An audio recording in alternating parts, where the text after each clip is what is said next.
विधायक जी तो सीधा बयान देते हैं कि उनके साथ तो जो कल नामांकन भरा था टोल था वो बस ऐसे है कि मार पीने के लिए उनके साथ माल अपने पास है ही नहीं। साहब ने लोगों के बीच ये बोला था कि अब की बार तू मान जा, अगली बार टिकट तेरी होगी। उनके साथ कहीं ना कहीं विश्वासघात हुआ है। हम खुल के भाई हमारे ताऊ जी के साथ हैं। मतलब हुड्डा साहब ने विश्वासघात किया। देखो विश्वासघात ही है ये। मैं आपको ये कहता हूँ, किसी चीज़ का आश्वासन दिलाता हूँ और मैं अपनी उम्मीदों पर खरा नहीं उतरता तो कहीं ना कहीं ये विश्वासघात है ना। अगर ऐसे नेता विश्वासघात करते हैं तो उस नेता का हुड्डा साहब को क्यों मजबूत करना चाहते हो फिर आप? बड़ी चीज ये है, हुड्डा साहब ने हमारे साथ विश्वासघात थोड़ी किया है। अब उनके अंदर की क्या बात है, विश्वासघात उनके साथ हुआ ना। तो आपने बता तो दिया विश्वासघात हुआ उनके साथ। ये विश्वासघात उनके साथ हुआ, हमारे साथ नहीं। अब हमारे साथ नहीं हुआ तो नहीं लगता आपके साथ भी कभी ऐसा हो सकता है? इतना तो आप पार्टी के सदस्य थे, उसके बाद कैसे टिकट? मैं आपसे पूछ रहा हूँ, विनेश फोगाट क्या पार्टी की सदस्य थी? जी सदस्य थी वो, करीबन 10-12 घंटे पहले सदस्यता उन्होंने ग्रहण तो की। 10-12 घंटे पहले तो सदस्यता मेरे को मिल सकती थी। तो मिल सकती थी तो कहाँ पे चटा? देखो बड़ी चीज ये होती है, कुछ आदमी ऐसे होते हैं जो जिनकी ईगो आर्ट होगी। बोलते हो कि मैं भी हुड्डा साहब को मजबूत करूंगा। अगर इतना ही हुड्डा साहब को मजबूत करना तो जगबीर मलिक का साथ क्यों नहीं देते आप? देखिए जगबीर मलिक जो है, जगबीर मलिक कल जो काफिला निकाला आपने वो कह रहे थे कि 70% या 50-60-70% काफिला जो था वो बाहर का था, गोहाना का कोई था ही नहीं। किसने की ये बात, किसने बोला? मतलब कई जो कांग्रेसी है वो कहते हैं। देखो कहीं ना कहीं वे बौखला रहे हैं।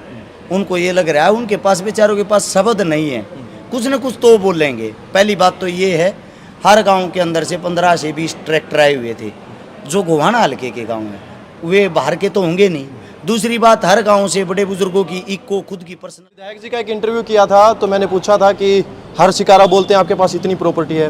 वो बोले कि वो तो ये भी बोलता था मेरे पास नेशनल हाईवे पर 2-2 करोड़ की कोठियाँ हैं। यदि वो साबित कर दे कि वो मेरी है, मेरे नाम है, तो मैं आधी प्रॉपर्टी आपको दे दूंगा, आधी उसको दे दूंगा। नेताजी बहुत ज़्यादा चालाक होते हैं, चाहे उसके अंदर कोई भी हो। नेताजी इतने चालाक होते हैं, हो सकता अपने नाम ना करा के अपने बच्चों के नाम या अपने रिश्तेदारों की दोगली राजनीति की बू आती है। आप टिकट मिलने से पहले लाइव आए, आपने कहा मेरी ही कौम के मेरी टिकट कटवाने में सबसे आगे। तो आप भी तो अपनी कौम वाले की ही टिकट कटवाना चाह रहे थे ना? मैंने ये नहीं। यार इस वक्त आपने देखना शुरू कर दिया है हरियाणा की ताकत। हरियाणा की ताकत से मैं प्रिंस मलिक।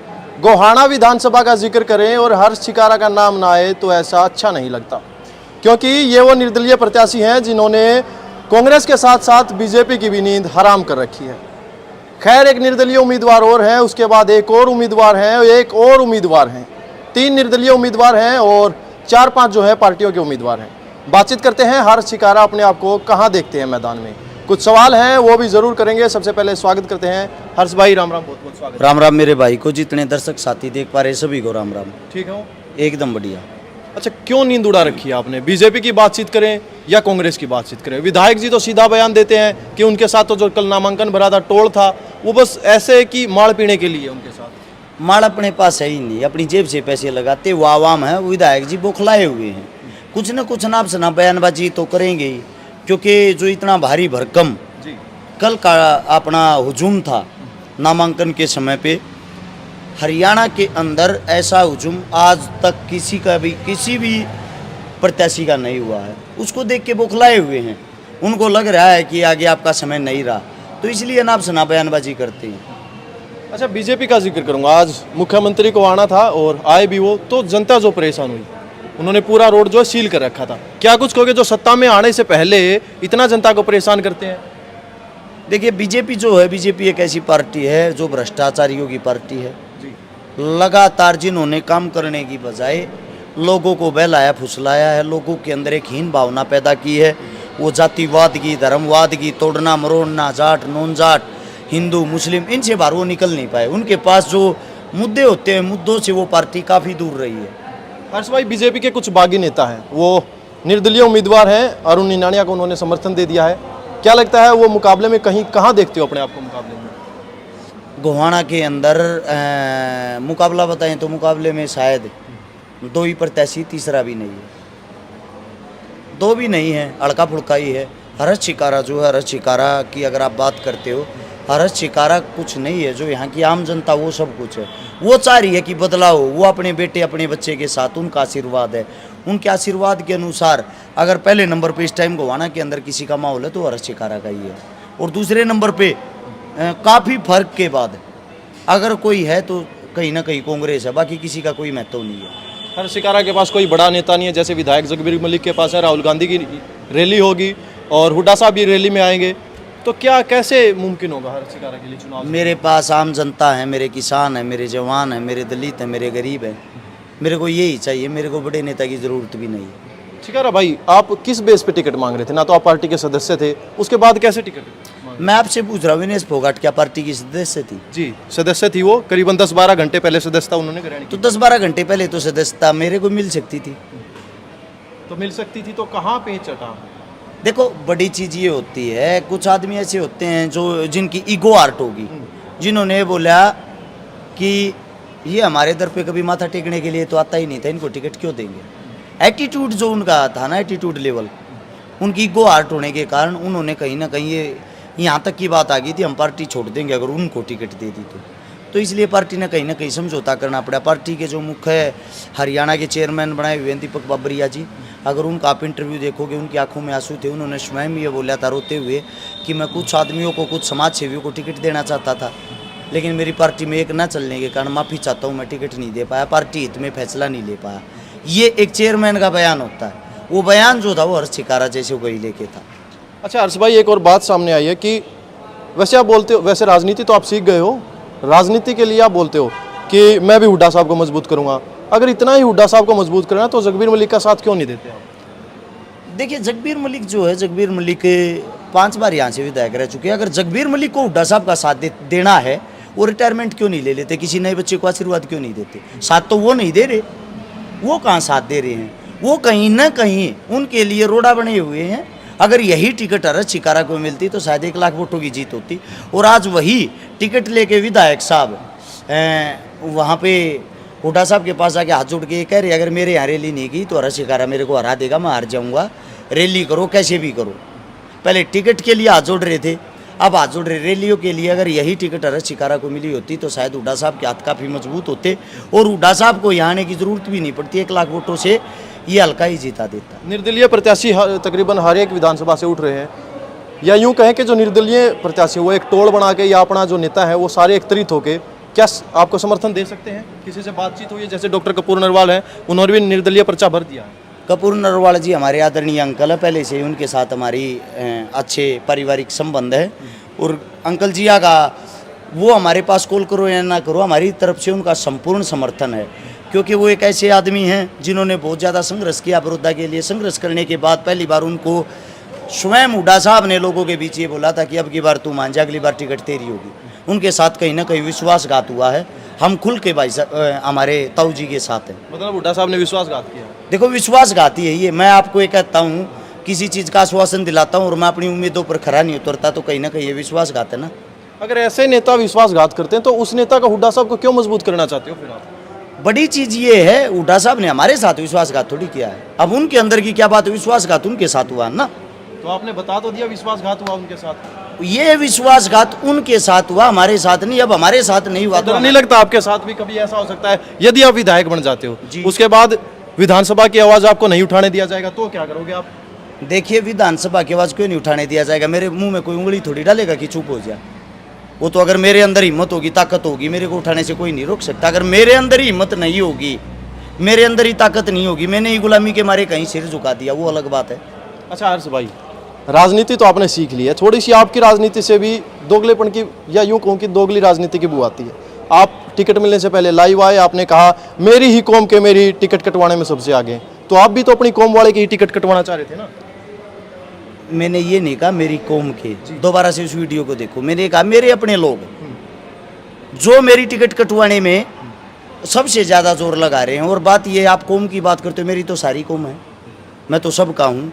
मैंने कौम, जाति, इन चीज़ों पर ना ही तो चुनाव लड़ा, ना इन चीज़ों के ऊपर राजनीति करनी है। विधायक जी का एक इंटरव्यू किया था तो मैंने पूछा था कि हर शिकारा बोलते हैं आपके पास इतनी प्रॉपर्टी है, वो बोले कि वो तो ये भी बोलता था मेरे पास नेशनल हाईवे पे 2-2 करोड़ की कोठियाँ हैं, यदि वो साबित कर दे कि वो मेरी है, मेरे नाम है, तो मैं आधी प्रॉपर्टी आपको दे दूंगा, आधी उसको दे दूंगा। नेताजी बहुत ज़्यादा चालाक होते हैं, चाहे उसके अंदर कोई भी हो। नेताजी इतने चालाक होते हैं, हो सकता है अपने नाम ना करा के अपने बच्चों के नाम या अपने रिश्तेदारों के नाम करा रखी हो, है तो उस चीज़ के सबूत मैं दे दूंगा, जब बोलोगे तब दे दूंगा, हर चीज़ के सबूत दे दूंगा। मैं तो ये तक भी बता दूंगा, दहेज के अंदर भी 1 करोड़ रुपए तक की गाड़ियाँ जो इंसान दे देता है और वो बोल रहा है कि हमारे पास है, हमारी खुद की प्रॉपर्टी नहीं है, 1 करोड़ रुपया कहाँ से आ गया भाई दहेज के लिए गाड़ी देने के लिए? अब वो किसी और को तो देगा नहीं, दहेज किसका देगा? वो अपने घर परिवार के अंदर ही तो देता होगा किसी न किसी का। दूसरी बात, उसके घर पे जब कोई मदद के लिए जाता है, एक बार ये गौशाला वाले मदद के लिए गए कि हमारी गौशाला के अंदर आपकी मदद की ज़रूरत है, हाथ जोड़ के बोला मेरे खुद के घर में बात आया हुआ, कहाँ रहे हो भाई तुम? तो वो तो कहते हैं मैं तो गरीब विधायक को पैसा नहीं कमाया मैंने। कौन सा विधायक गरीब होता मुझे ये बता दो। फिर विधायक गरीब होने लग गया तो आम जनता कहाँ जाएगी? मैं आपसे पूछना चाहता वो हूँ कह ये रहे मैंने कोई पैसा नहीं कमाया 2 नंबर का, जो पेंशन मिलती है काम चलता है बस। चलो फिर एक काम करो, इतने गरीब विधायक हो तो विधायकी को छोड़ दो, क्यों परेशान हो रहे हो इसके अंदर? विधायकी से ही अगर कोई गरीब होता तो इसको किसी दूसरे को दे दो, क्या जरूरत है विधायक बनने की? अच्छा, कल जो काफिला निकाला आपने, वो कह रहे थे कि 70% या 50, 60, 70% काफिला जो था वो बाहर का था, गोहाना का कोई था ही नहीं। किसने की ये बात, किसने बोला? मतलब कई जो कांग्रेसी हैं वो कहते हैं। देखो, कहीं ना कहीं वे बौखला रहे हैं, उनको ये लग रहा है उनके पास, बेचारों के पास शब्द नहीं है, कुछ न कुछ तो बोलेंगे। पहली बात तो ये है, हर गांव के अंदर से 15 से 20 ट्रैक्टर आए हुए थे, जो गोहाना हल्के के गांव हैं, वे बाहर के तो होंगे नहीं। दूसरी बात, हर गांव से बड़े बुजुर्गों की इको खुद की पर्सनल गाड़ी आई हुई थी, यानी कि 80% जो आदमी था वो हल्के का था। 20% वे आदमी होते हैं जो प्यार प्रेम में इधर उधर से आ जाते हैं, आप उनको रोक थोड़ी सकते हो। आपके खुशी के माहौल में, आपके दुख के माहौल में, आपके जो संघर्ष के साथी होंगे, आपके साथ रहने वाले होंगे, वो तो आपके साथ होंगे ना। 80% आदमी हल्के का था।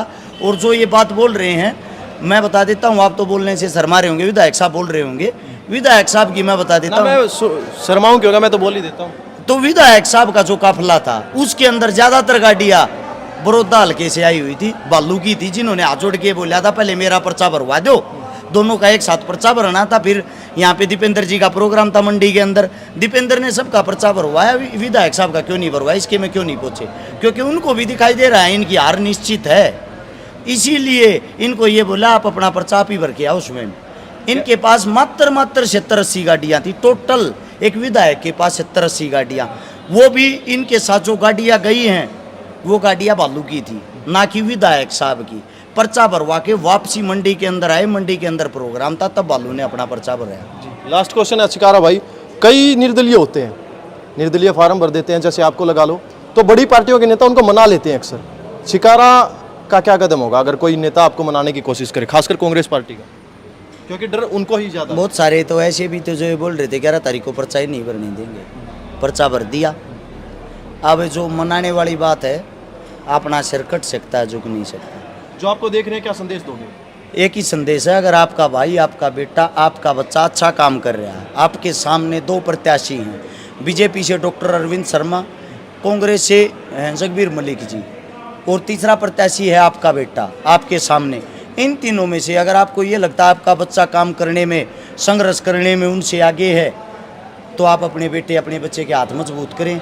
दोनों हमारे सामने जो हैं एक ऐसे नेता जिन्होंने अपने जीवन में सिवाय राजनीति के ज़मीन के ऊपर कोई कार्य नहीं किया है।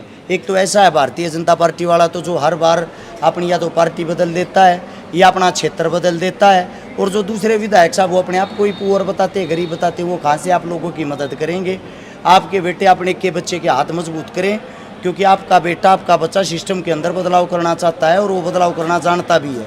विधानसभा तक जरूर पहुँचाएँ। धन्यवाद। तो ये इंटरव्यू, ये वीडियो आप लोगों ने देखी है, कमेंट सेक्शन में अपनी राय जरूर बताना, हॉट सीट गोहाना का नतीजा क्या होगा? क्या वाकई में समाज सेवा जो है हर्षिकारा उनकी समाज सेवी काम आएगी? क्या वाकई में जो लोग हैं वो सच्चाई के साथ खड़े होंगे या किसको सच्चा मानेंगे? वो भी जरूर बताइएगा। तो मिलते हैं किसी और वीडियो में, जब तक जय जवान जय किसान जय हिंद।